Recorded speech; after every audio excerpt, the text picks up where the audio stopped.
This video is part of a short walkthrough series for my Solana DeFi ecosystem dashboard. Right now, it's tracking the ONYC token, which has a DeFi footprint across Orca, Radium, the Camino lending protocol, and the Exponent yield trading protocol.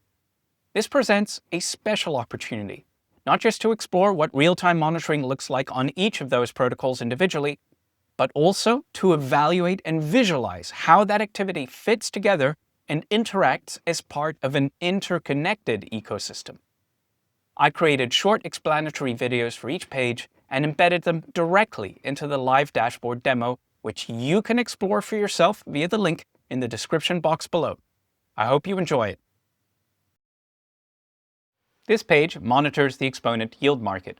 At a high level, Exponent creates tokenized yield markets by wrapping a yield-bearing base token into SY, and then splitting that SY into a PT-YT pair for a given maturity.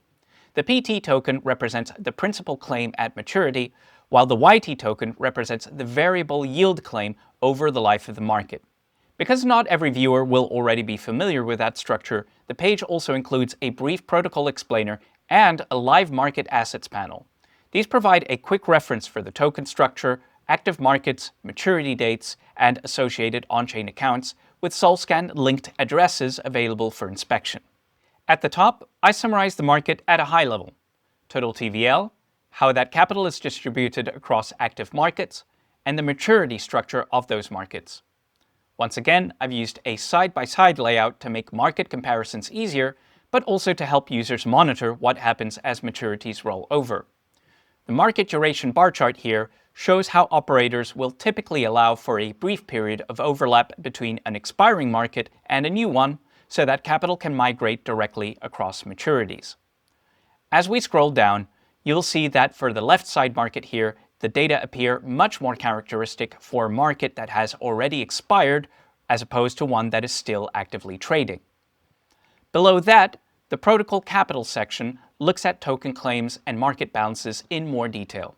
I tracked locked base tokens, the relative circulation of SY, PT, and YT, and how those balances evolve through time. The goal here is to show how capital is being transformed through the protocol rather than just simply how much capital is present. The next section focuses on yield trading activity. That includes PT prices, PT trading volume, swap flow, and buy-sell pressure. This helps distinguish a quiet market from one where pricing and participation are actively changing. Further down, the AMM capital flow section tracks how SY and PT liquidity are deployed into the pool. That makes it possible to see whether yield market liquidity is deep and well supported, or whether the market is becoming thin and more sensitive to flow. Finally, the yield analysis section translates market pricing into implied fixed rate terms.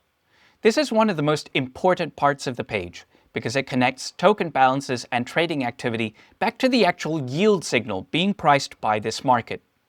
It also lets us see when fixed rates are trading at a premium or discount to short and/or long-term realized rates on the underlying asset. This can give us useful clues about market sentiment around that asset's future yield-generating potential. So, in one page, this view combines market structure, token claims, trading activity, AMM deployment, and implied rate analysis into a single monitoring surface for Exponent yield markets.